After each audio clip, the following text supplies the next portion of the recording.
Hey, what's up, guys? Zero One, and our last comic book film review has arrived. X-Men: Days of Future Past. And the reason why I held up to this point in time to speak about X-Men: Days of Future Past, excuse me, is because it's one of the number one selling stories of comic book history. X-Men: Days of Future Past, when it came out, it sold tons and tons of comic books, and not just comic books, but also continue on with Days of Future Tomorrow, Days of Future Yesterday, and it was a very well done story. So in Days of Future Past, the comic book, it deals with Kitty Pryde, one of the members of the X-Men, going back in time and trying to stop an assassination being attempted on Senator Kelly, which later on he becomes president. Because what happens is that if the assassination takes place, then the government will activate these sentinels, these robotic machinery things, to go hunt down the mutants, not just in the United States but all throughout the entire world. And they are trying to do the best they can to stop that in the future, because in the future it's just a living hell, basically. Now, in the film X-Men: Days of Future Past, Bryan Singer comes back as director, and this is, I think, what was his fourth iteration of the X-Men. Previous, the other ones, he was just a writer or a producer, but he really didn't direct. I think, what was it? He didn't direct First Class or Last Stand. So this is, you can say, his fourth iteration. And X-Men: Days of Future Past deals with the future, the entire future just being a dystopian world. It is run by individuals that hate mutants, and they have these sentinels, these big giant robots that can adapt to every mutant power that exists, and they're just basically have a bunch of camps all over the world that they just eliminate and terminate the mutants, and it's basically the Holocaust to the 10th power, and that's how it is. So the last remaining X-Men come together. What was it? Patrick Stewart comes out as Charles Xavier, Ian McKellen also as Magneto, Hugh Jackman as Wolverine, and they come up with a plan to actually send Wolverine back to the past to prevent an assassination from being attempted. But in this one, it's not a senator or a president, it's actually an engineer that created the Sentinel program. And if the assassination is thwarted, then the whole nightmare of the future will just cease to exist, and it'll be a different future.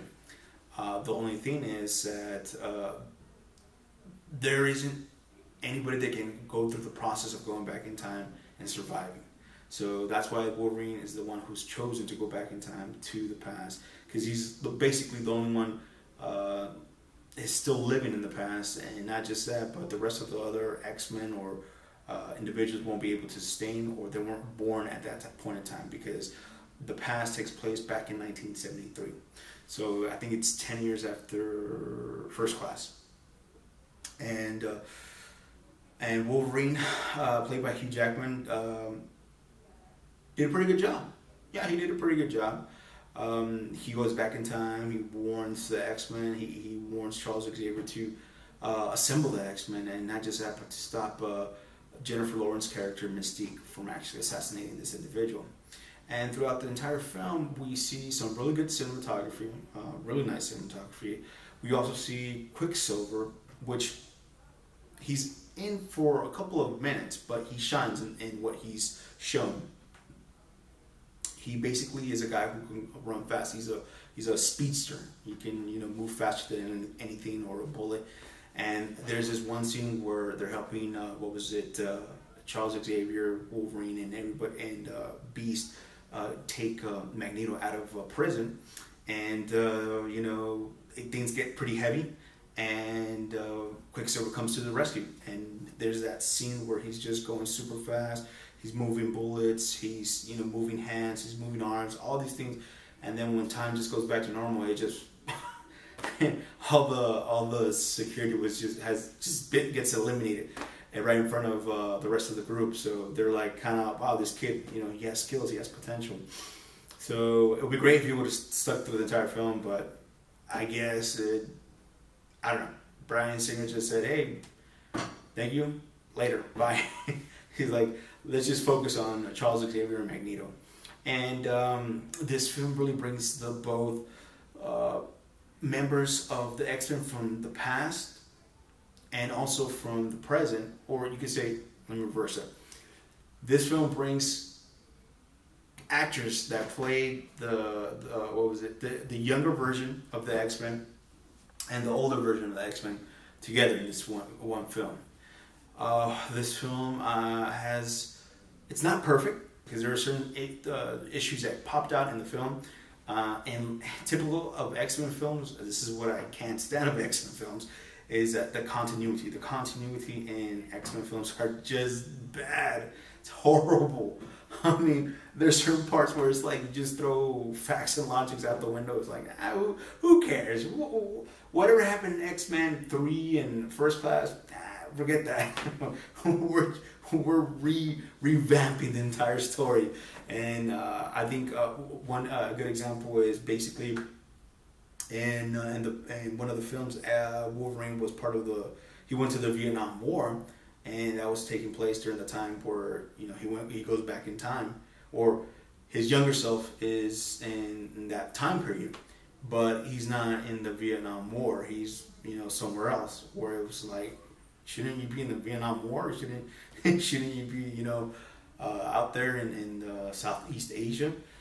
But and also there's this one scene that it was filmed very well, but like I said, the continuity just wasn't there. What was it? Charles Xavier, Hugh Jackman, aka Wolverine, and Nicholas Hoult, which plays Beast. They're in one line, basically, standing back to back, back to back, and the camera just kind of pans and it shows all three of them in that straight line.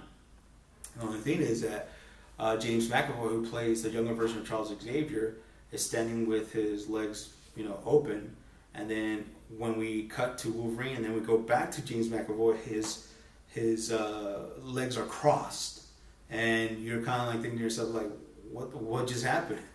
It was just like a small little cut, and bam, he's standing differently.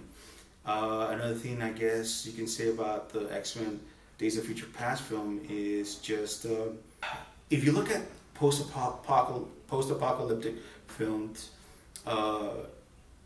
the characters are they're not super clean. They're dirty. They're malnourished. They're basically have those eyes of survival. Like that primitive part of the human comes out of them.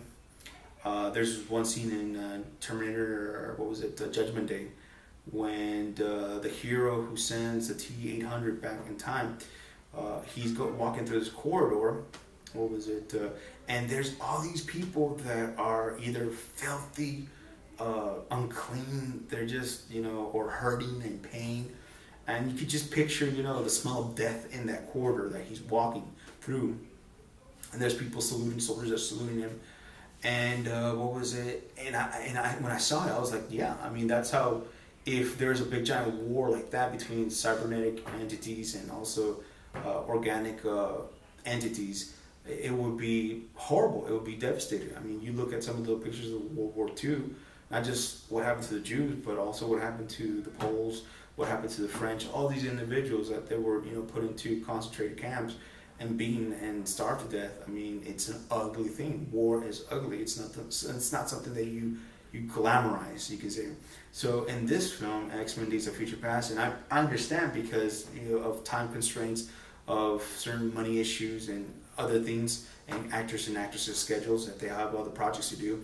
But when they appeared in the future, it just it took me out of it, because they're very clean, very well maintained. The future versions of the X-Men, they're not all grungy or stinking, or you can say malnourished.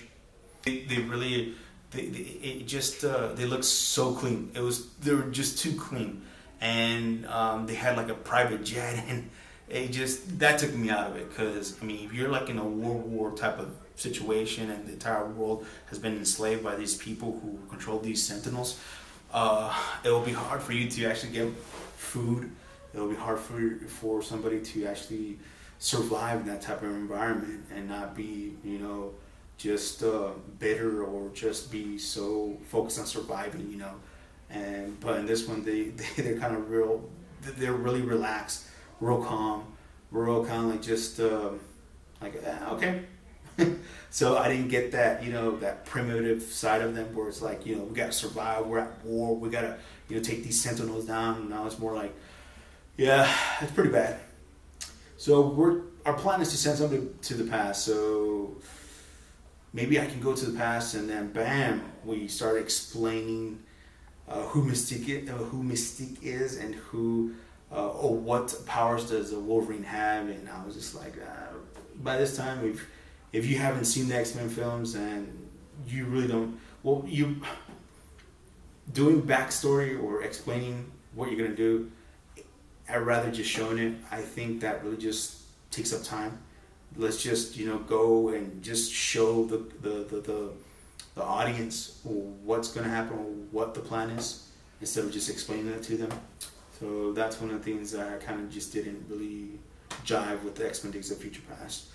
Do I recommend to the family? This is the thing. Yes and no. You need an editor. You really do, because there's, I think, what was it? One cuss word and one nude scene. So as soon as you see a lava lamp in the beginning of the X-Men Days of Future Past, fast forward it. Just fast forward it, because you're gonna see somebody's behind. So another thing, what was it? Charles Xavier, when he's speaking to Wolverine and at his house, he drops the F-bomb. Yep.